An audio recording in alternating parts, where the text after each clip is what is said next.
Which ones are they? Okay. So we have Lemon, teenager, female, nerd-friendly, plays truth or dare with herself, played by Sarah Baird. Tucker, a teenager male player, wears orange sunglasses at night, played by none other than Rob Lecrone. In a local high school in Lemon's bedroom. So, okay. Suddenly, the stage is bare, and Lemon and Tucker are both standing facing the audience extremely downstage. Extremely downstage. They talk to the audience. So yeah, we were there, just like lying there, and I could like feel her body heat, like pulsing or something, like wanting me, like calling me. Who doesn't? And I didn't know what to do next. My arms sort of just laid there like old reindeer-colored glow-in-the-dark socks your grandma bought you that you would never wear. He started kicking my foot. I guess he was mad because my boobs aren't that big or something. I didn't know what I'm doing. So I just let him vent out his teenage angst, and I thought about all the bugs I'd collected in my life. The sweet tarantula that bit my face, the mayfly that was the same color as well as the disposition of a pink, lovable Care Bear, the potato bug who looked sort of fugly, which sort of... And last of all, the perfect purple bug that I destroyed. God, why did I do it? I can't see it. She had this focused look on her face and she was trying to think of exactly why she liked me so much. Probably thinking about my movie star muscles and the little dimple in my cheek. When I laugh too much, or how I always have a leaf in my hair because I play rugged outdoor sports with my hot bug. I've always been a protector of bugs, singing little songs to comfort them after their parents get a divorce, and making sure they didn't get nibbled on by vicious hedgehogs.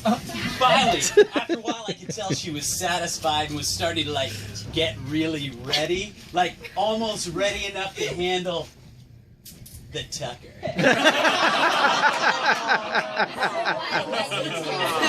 About killing the most perfectest bug I ever saw numbed me, and I might have started to sleep. And I kissed her again. It was an Amish butter churning type kiss. Old-fashioned but circular, and it got the job done.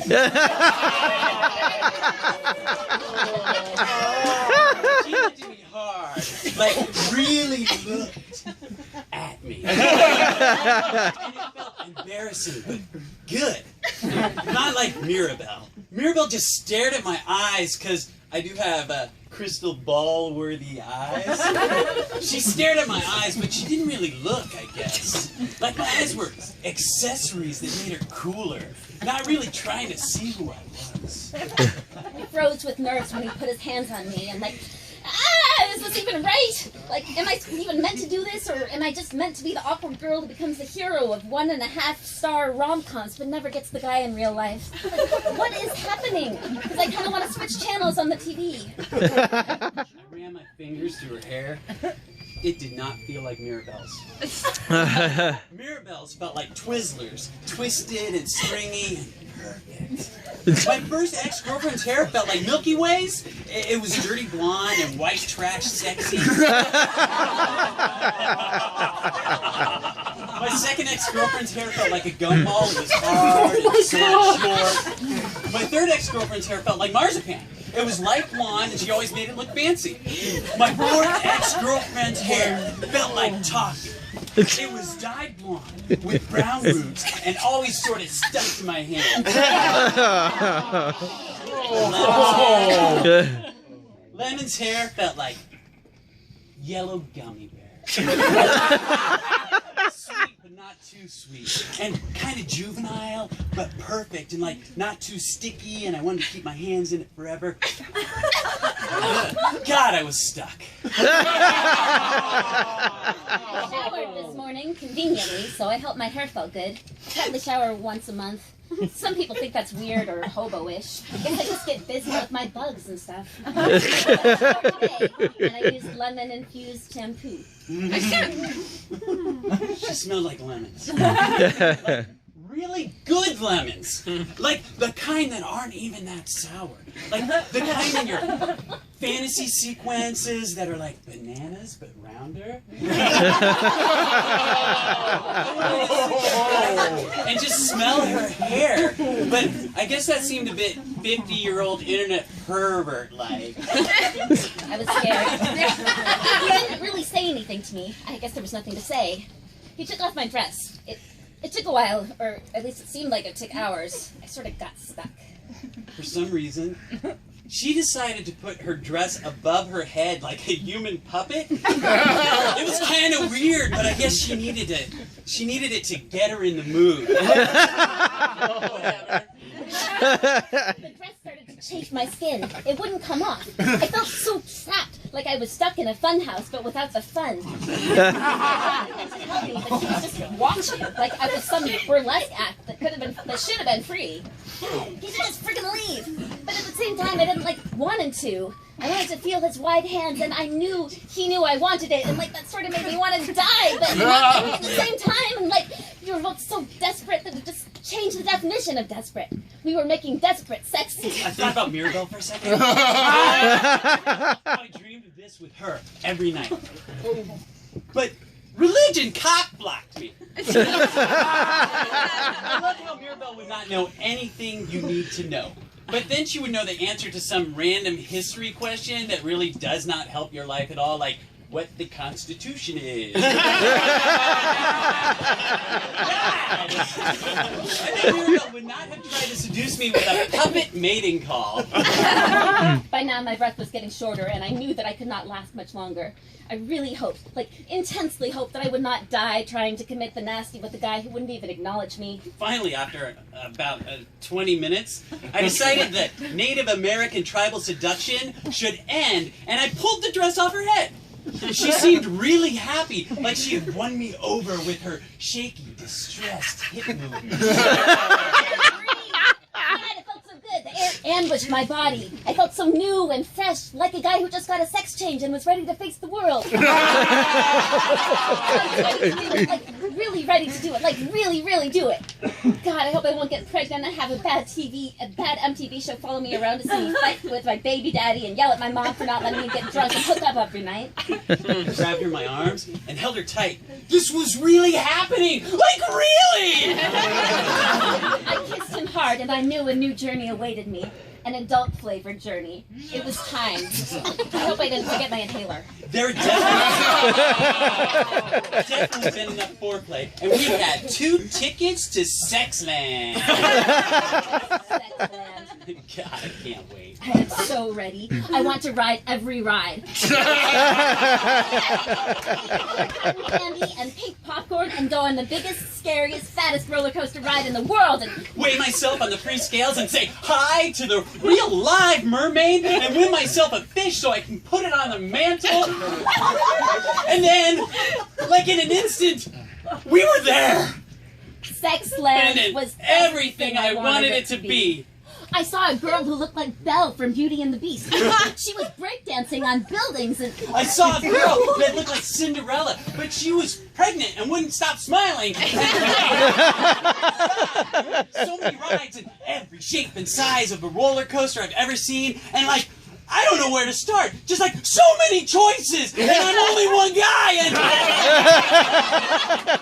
went to Tucker to greet him, but he got distracted and just ran away. What the heck? It's called buddy code. We came in here as 2. We're supposed to stick together. What if I get lost? And I went to the teacups. They put me in the teacup with this fat lady who kept hitting my hands off of the controllers and telling me to live a little. It was kind of scary. I thought I would throw up all over the ride, but I kept going. Everything was so domestic and pastel colored. I waited patiently for Tucker for a while, and then suddenly he showed up out of nowhere. And the instant he saw me, he knew I wanted to win the very pretty Pegasus doll really badly. I'm not usually into that sort of stuff, but the doll had light purple hair, the same color as the bug I loved. And Tucker knew that. He could just sense it. I knew she wanted that doll. She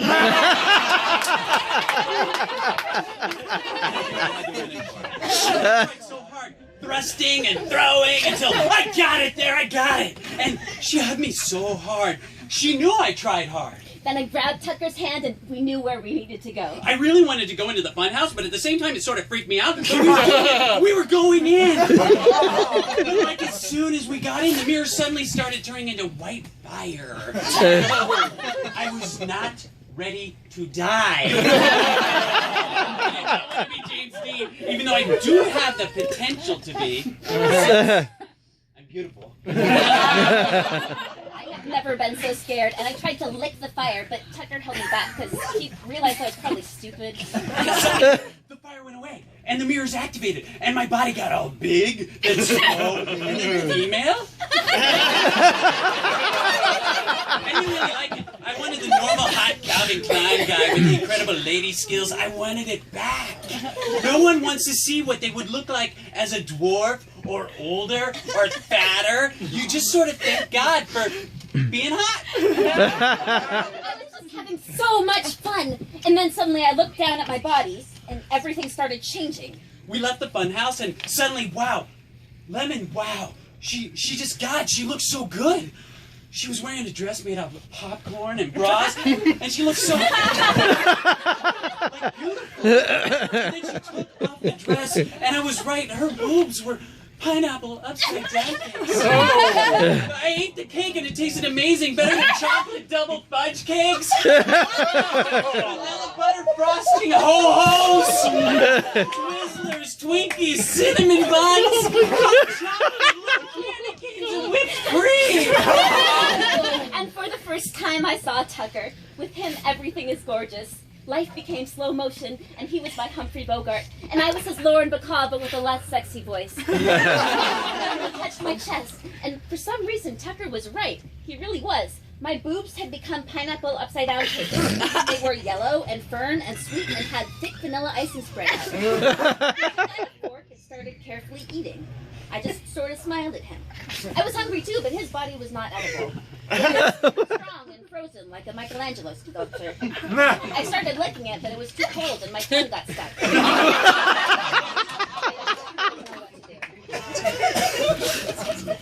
I just sort of stood there. I ate the pineapple upside down cakes until there were only crumbs. Suddenly the entire park started filling with pineapple upside down cakes. They were everywhere. Fat ones, small ones, overcooked ones, purple ones, glow-in-the-dark ones, frozen ones. I was free, in perfect bliss, and nothing could stop me. There were cakes everywhere, and for some reason I wanted to lick the frosting off each one. Some of the frosting tasted bitter, but most tasted like sweet chocolates. We both were naked by now, surrounded by cake. Some of the cake had fallen in our hair or on our legs, but we didn't care. We kept throwing it at each other. Then suddenly we became miniature, and the cakes all became bigger, and we were confused and terrified for some reason, but for some reason so happy at the same time. We kept throwing them and running around for hours until we burned off all the carbs from the hundreds of cakes we had ate. And then it was over. It just sort of ended, and then it was weird, and then we just sort of sat there together. I thought about my bug and how I missed it. And he thought about Maribel and how he missed her. And we thought about each other. It was never going to be this good again, right? I wanted to die right there. It was everything I thought it would be. Will it happen again? Do I want to go there again? I felt really confused. And then I looked over and I noticed that Tucker had a fork and was eating the last bit of the pineapple upside down cake. He had this funny grin on his face. And it made me really happy and I relaxed a little. And the play!